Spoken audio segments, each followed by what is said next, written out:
Navy Matters.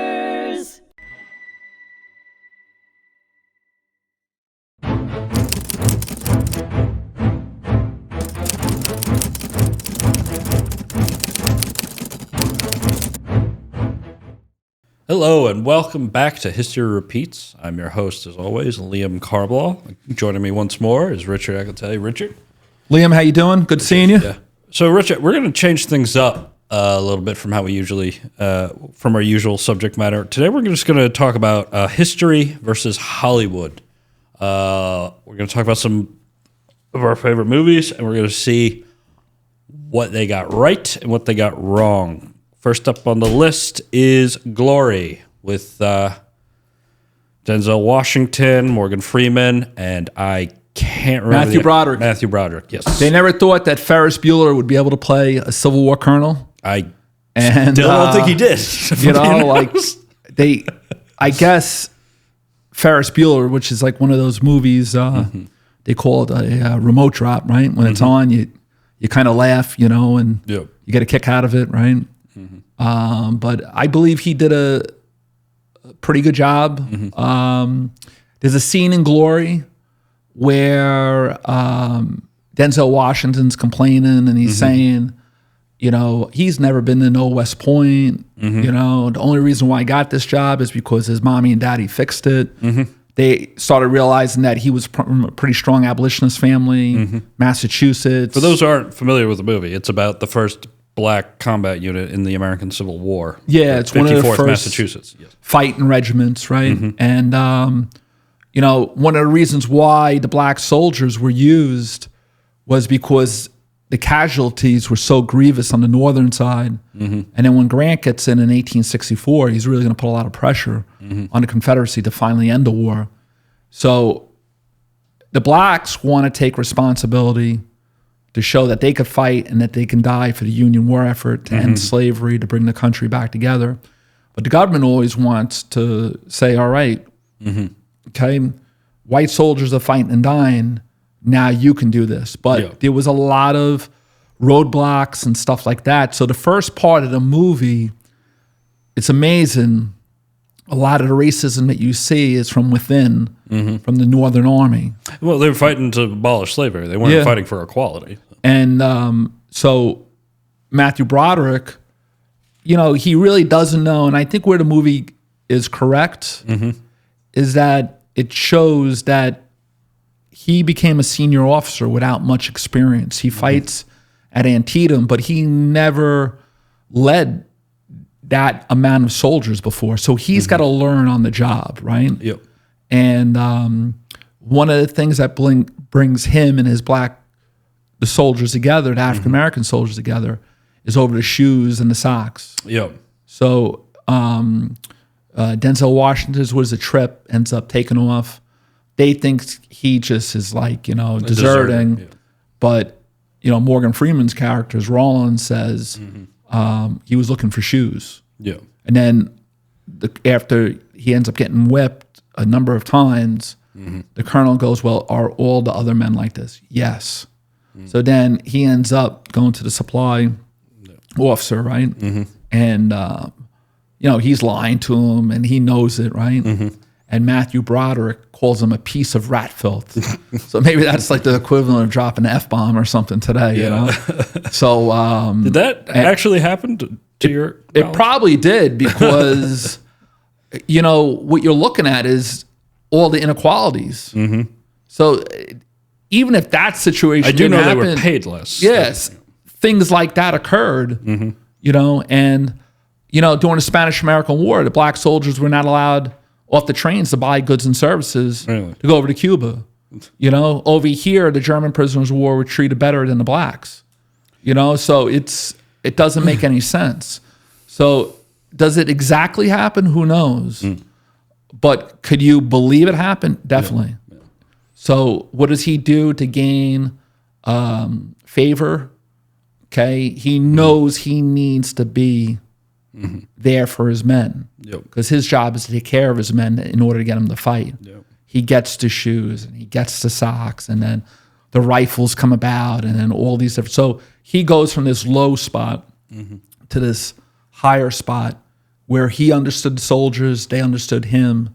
So the first part is really the internal racism, and then the second part is the ability where some of the black soldiers understood why he was rough on them in certain degrees in terms of the fighting. So I believe the glass is half full for glory, to tell you the truth. Historical accuracy. Historical. I had a lieutenant colonel that I knew from West Point who was getting his doctorate at the same time I was getting my bachelor's at Stony Brook.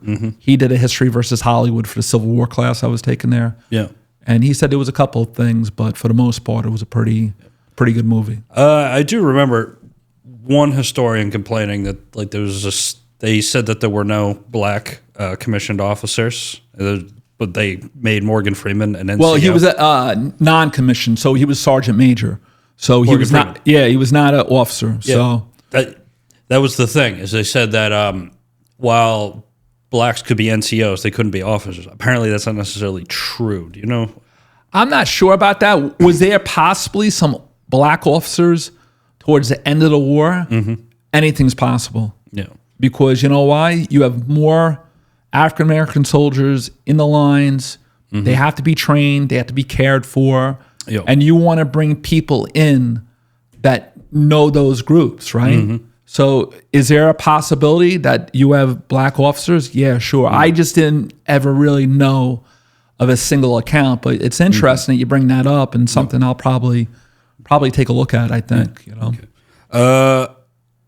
Road to Perdition. Oh, great movie. Paul Newman. Any Paul Newman fans out there? Cool Hand Luke. Yeah. Harry and Son. Was it The Towering Inferno with him and Steve McQueen? You know, Paul Newman, I believe he was in the Navy. He was in World War II, and he might have been off the shores of Okinawa.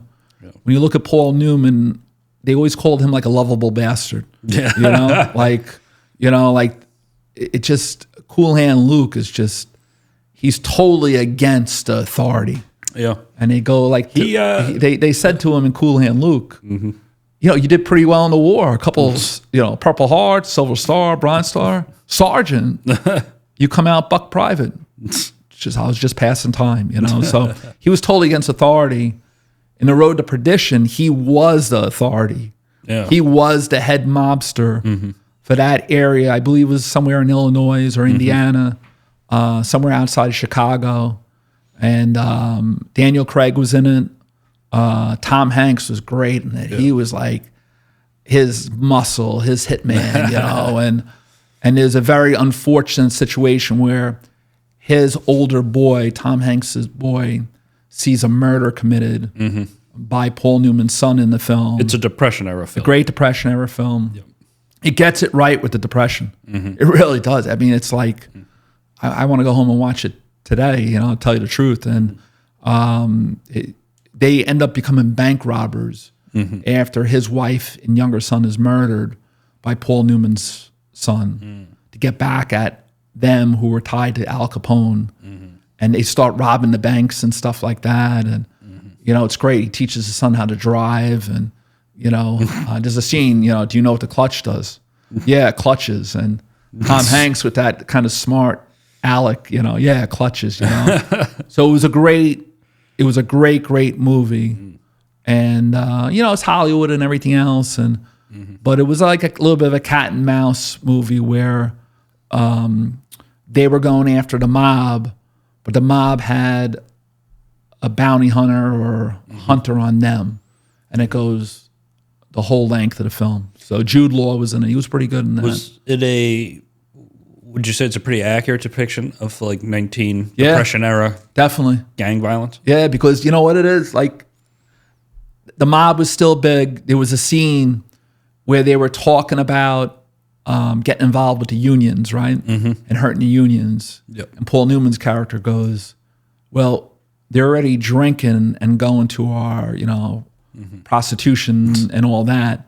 So they're already making us wealthy. We don't need to hurt where the flow of money is coming from. Yeah. You know, so you did have the mob was still strong in the 1930s, even though you had that economic downturn, they were still doing business, you know, so, and even around here too, the mob was big, right? Yeah, so, But it was good. Grandfather was a bootlegger. Yeah. There was a banker in the movie that goes, "They're animals. They're going to catch you." And Tom Hanks goes, "You don't say," like that. So he's kind of sticking it to him because he knows I'm one of them. I know how they think. This one, personal favorite, a former U.S. President, Richard Nixon. That would be Patton. Patton was Nixon's favorite movie. Oh, yeah. Yeah. Patton was, done a lot of research on Patton. I went to the National Modern Military Archives on him, West Point, a bunch of the local libraries.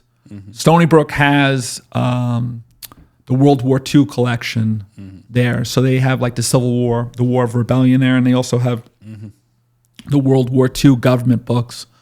So Patton, a couple things with Patton.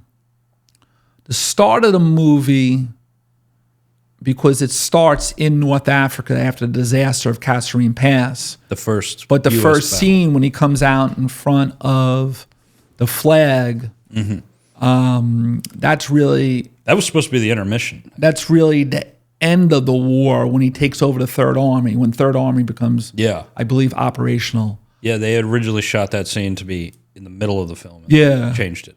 So they change it up. Now, Patton... The real Patton sounded like a middle school boy who was yelling and screaming. So we passed the school coming up here, right? On, what is that? What road is that up there on the corner there? That's, Glencoe. What is that? 106 and, was it Forest, right? Yeah. So you have a school up there. That's what the real Patton sounded like. So Patton thought that no man of authority should sound like a 14-year-old boy. Yeah. So he thought the devil gave him that voice. And that's probably one of the reasons why he overcompensated for being aggressive and so on. But Patton was our pit bull, right? You have Zhukov with the Soviets, Rommel with the Germans, okay, Patton with the Americans, right? So he did speak like that because he felt as though American troops liked to hear that. He thought that he kind of went down to their level in terms of being almost like a regular guy. Yep. Patton was not a regular guy. He was one of the wealthiest Army officers. Eisenhower and Bradley were regular guys. Patton was not a regular guy. So he got his furniture from Paris. He had polo ponies. He probably played polo here on Long Island. Probably sailed off this coast. So, he does yell and scream, but he was controversial for Eisenhower, and Walter Bedell Smith does not like Patton in the movie. There's a lot of truth to that, but I don't think there was that much truth towards like the relationship with Eisenhower. They were very good friends. Eisenhower looked up to Patton at the start of World War II when Eisenhower gets away from MacArthur. He comes back here. He actually asks Patton for a role within his command. They always saw Patton going forward, and Eisenhower was a break to slow Patton down. His relationship with Patton, or with Eisenhower, notwithstanding, it's my understanding that the scene where he has like a fit with Bernard Montgomery is true, that they did not like each other. Oh, I hated each other. But they all hated Monty at the end because the British were given all these resources and probably 3/4 of the military troops came from us. Yeah. So why would we give Monty all these resources where we're doing all the fighting? Yeah. And we made that mistake at Operation Market Garden, which was, it was a poorly planned operation for a guy that took so long to plan things, who became slow after the Battle of El Alamein. So that hatred that Patton showed, Sicily was very important. Yes. Bradley goes, well, what difference does it make? It makes a huge difference because the British called us their Italians, meaning that like with the Germans looked down upon the Italian army.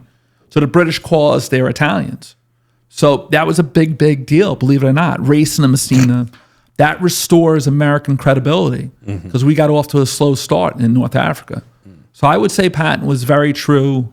Bastogne with the prayer and pushing and just putting pressure in there. I mean, I met the main biographer of Creighton Abrams, who Patton said the only other better tank man in Europe than me is him, Abrams. And Humble. but Louis Sorley, I drank a couple of beers with him. He was a colonel in the Army. Yep. And what a great guy. And we actually spoke about the relationship between Patton, Abrams, and then Patton's son, who later became a major general. So I would say Patton was very well done. Yeah, extremely well done. Yep. All right, let's see what else we have here. I like this one. 13 Days, the story of the Cuban Missile Crisis in 1962. So who was the actor? Was it Bruce Greenwood, I think it was, who portrayed Kennedy? He looks like him. Yeah. He's young, looks good on camera. He's got that youthfulness to him. I'm not sure about the New England accent that he had. Yeah. I'm not sure if he's from New England. So the movie was good. It showed that Kennedy was inexperienced, Yeah. that he was this Cold War warrior who went up against Eisenhower, and then he looked like a fool during the Cuban Missile Crisis. And then Eisenhower told him, expect a response from the Soviets. And then they get that response in terms of the Cuban Missile Crisis. You mean the Bay of Pigs? And The Bay of Pigs. Yep. And we kind of got caught with our pants down a little bit. And then the Soviets are going to respond with the Cuban Missile Crisis, right?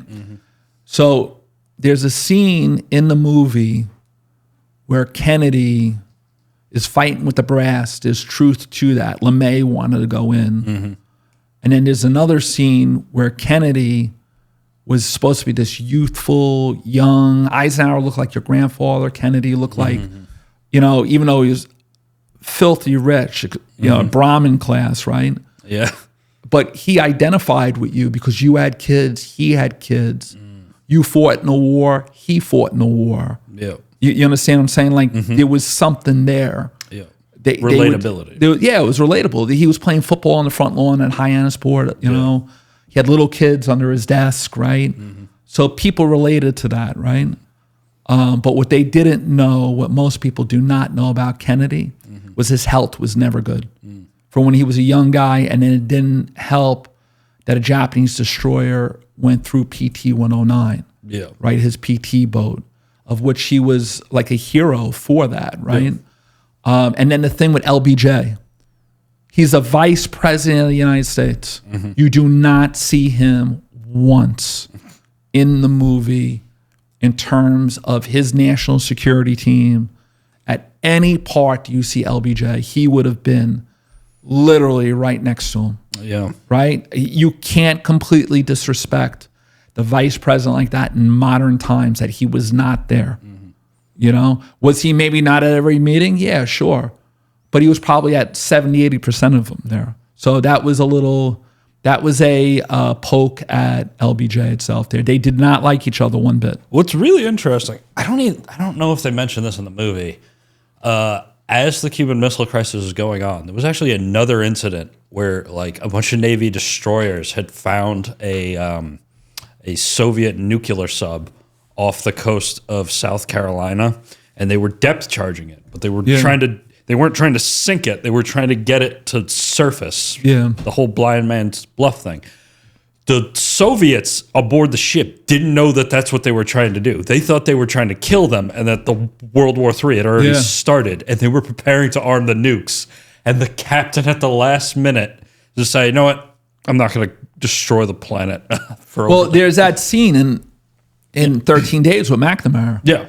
Like, it's star flares, right? And the admiral's getting mad at him. He goes, yeah, but I didn't know that. And how the heck are the Soviets going to know that? Yeah. You know, it was that dangerous. It was extremely dangerous, right? And I think off the coast of Georgia, there might have been some, they call them broken arrows, not broken arrows. What's the name of like when nuclear missiles or nuclear armaments are lost? No, it's a broken arrow. Is it a broken arrow? I think it's off the coast of Georgia near Savannah that there's stuff that was actually there. So, you know, we weren't the only ones off the coast of the Soviet Union. They were here as well. Yeah. And you have in Roslyn, you had Nike defense missiles that were there and out in Long Beach and Shoreham and so on. Yeah. So the military was not far from here, and we would have been totally leveled here on Long Island. That would have been it. Scary stuff to think about. That's the one thing I do appreciate is the movie makes a point that Kennedy was very much aware we could be like in a situation like Archduke Franz Ferdinand being shot, that dominoes into Belgium getting invaded by Germany and Great Britain invading Europe. The thing with the Soviets, you always had to show force. And I think we did by doing flyovers and the quarantine, the blockade, and all that stuff. But Berlin would have fallen. And Berlin was a thorn in the side, like how Cuba's always been. Cuba's still a thorn in our side. Yeah. We're the most powerful capitalist country in the world. And 90 miles, you still have the Cubans. Like, I never thought I'd see the fall of the Berlin Wall. You never thought that as a kid. I never thought that Cuba would still be operational as a communist country still. No. You thought that would have been it for them. So, and that's pretty interesting. So, you want to do one more? Let's see what we got here. Saving Private Ryan. The movie is about the invasion of Normandy. One of the interesting things I always liked about it is it's not based on a true story, but they do mention war brothers like that. The Sullivan boys. The Sullivan. They do mention the Sullivans, who all died fighting in World War II, unfortunately. It's very important for the United States to keep the family names going. Because those are generations. Yes. Right? When you look at the Ryans, what do they say? That the mother is about to be notified. So when you look at Marshall, right? Yeah. Was Marshall most likely told that there was a situation like that happening? Yeah, because it's a number of family members. Something like that is going to go up the ranks. They're going to say, all right, who else is still out there? Let's get him the heck out of it. And that's what he says. Yeah. Wherever he is, you're going to send somebody in there and get him the heck out of there. It's my understanding that they had a situation with the Sullivan. They did not want them all serving for that reason, but they like kind of forced their way in. I've done a museum, and we have a picture of the Sullivan brothers because we have exhibits of sports in the military and families in the military. And there are several different pictures of 2, 3, 4, and even 5 family members who served in the military and were overseas. And what does that show you? The people were needed. Big time. You know, and the fighting was going on. The Germans and Japanese were losing the war. They were getting their heads handed to them, but they still had controlled so much. You know, so they control these massive territories. So the families paid a huge burden, huge price for that victory there. And there's an interesting scene with Saving Private Ryan where you scan the beach and it's all debris of soldiers and equipment and everything. Bodies, right? And you see dead fish. Yeah. So Spielberg, who is very good when it comes to history, him and Tom Hanks, do they always get it right? I don't know, but they're very, very good with it, right? He had the veterans from Normandy there as he was making the film. So many years later, right? Yeah. And they said the armaments, so many armaments were fired from the beach and from the vessels, right? Like Yogi Berra during Normandy was on a rocket ship. I didn't know that. That's right? That fired, right? He won, 10 World Series, and then he was later at the invasion of southern France. So the armaments had killed a lot of the fish, and it washed ashore, right? Yeah. So what does Spielberg do?